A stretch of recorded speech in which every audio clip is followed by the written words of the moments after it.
wasn't expecting any clapping the second time, so thank you for that. It's really encouraging. Second big topic has to be AI. So let's spend some time talking about AI from an adoption point of view.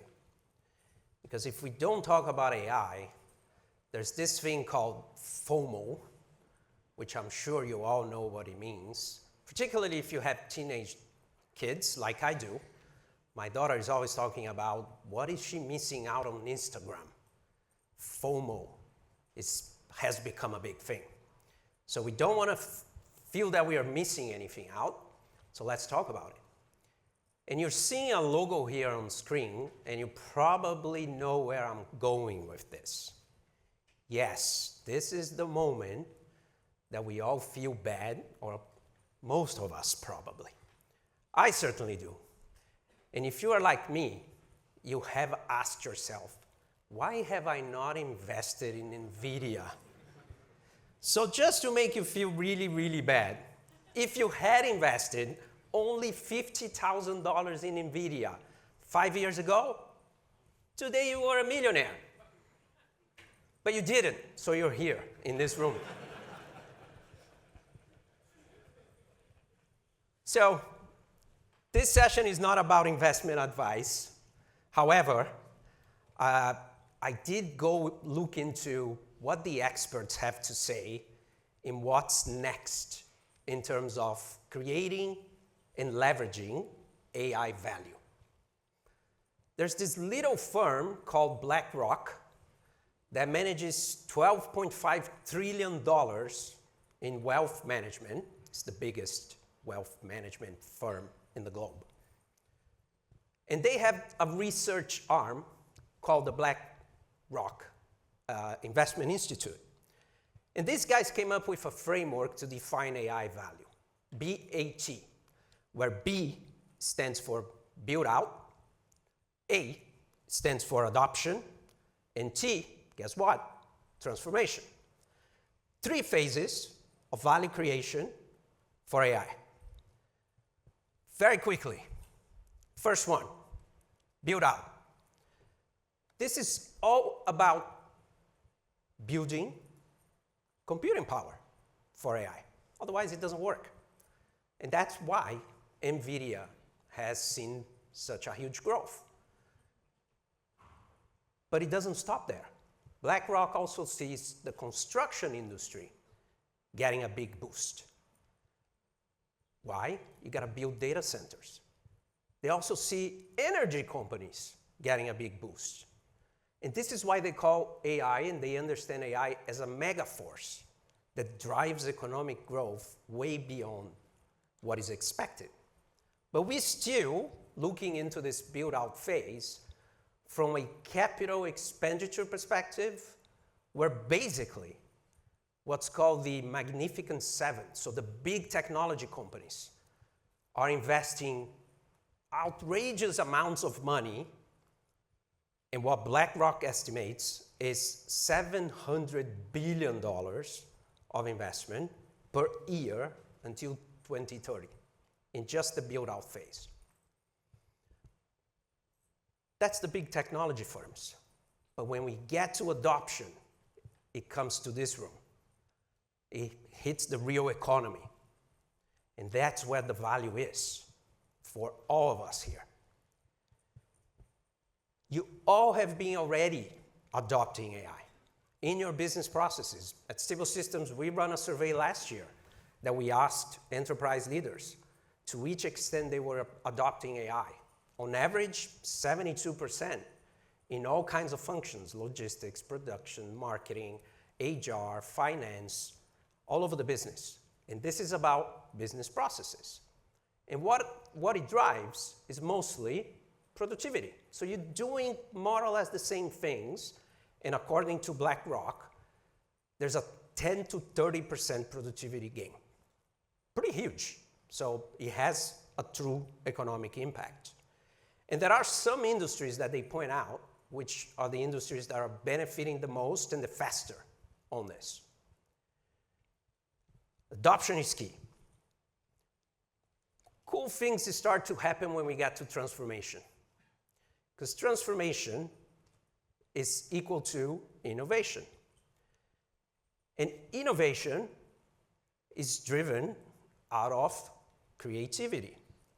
And when we start applying creativity here, we're going to unfold new tasks, new jobs, new industries altogether that even the smart people in Blackrock don't know what those things are at this point, but they know it's coming. I talked about creativity and innovation. Innovation comes out of ideas, and ideas, they come out of people. We have ideas. And it's really important to connect that to what Blackrock defines as the three phases. Because at first, it's all about solving problems. But as we get to transformation, it's all about innovation. And in order for us to drive the ideas that drive the creativity and generates the innovation, we got to spend a minute understanding how our brains are conditioned. And I want to talk about two brain traps, or if you want to get very sophisticated, call them cognitive bias. I don't speak German, so please give me a break. The first one is called the Eisenlung effect. Sorry, yes, thank you. It's terrible, I know, it's terrible. So this means, in German, setting or attitude.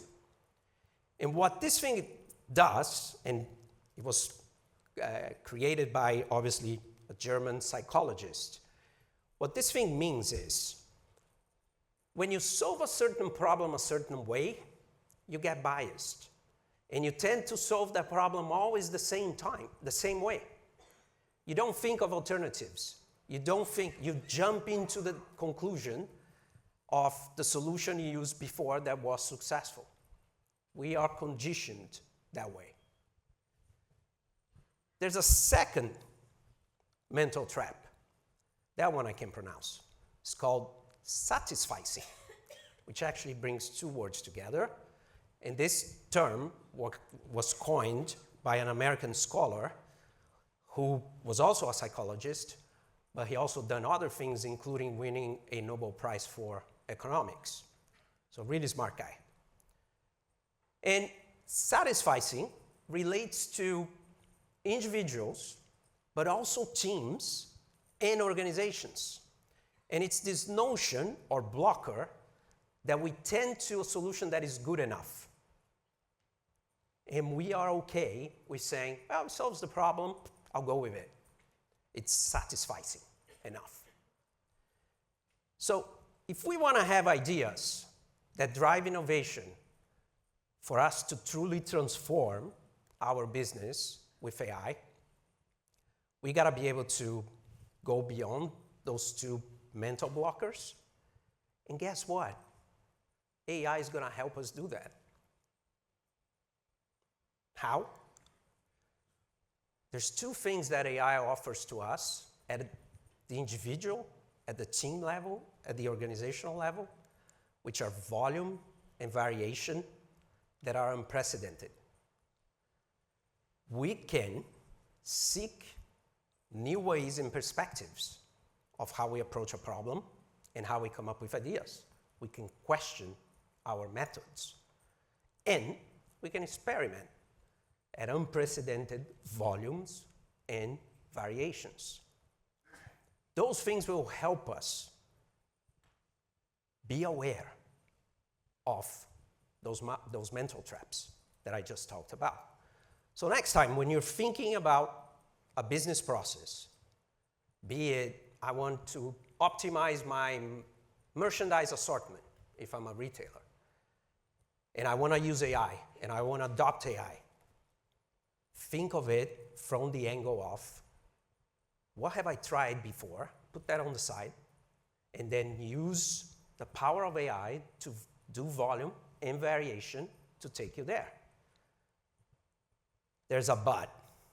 There's always a but. For volume and variation to be effective, you know where I'm going. You need trustworthy data. Otherwise, without the right data, you won't be able to get the right outcomes. And that's why managing your data, managing your master data management, becoming even more important than it already is. Because without it, any business process won't run effectively. You won't be able to get the benefits of volume and variation from AI. You won't be able to transform your businesses. And tying back to Blackrock, you won't be able to generate the true value from AI.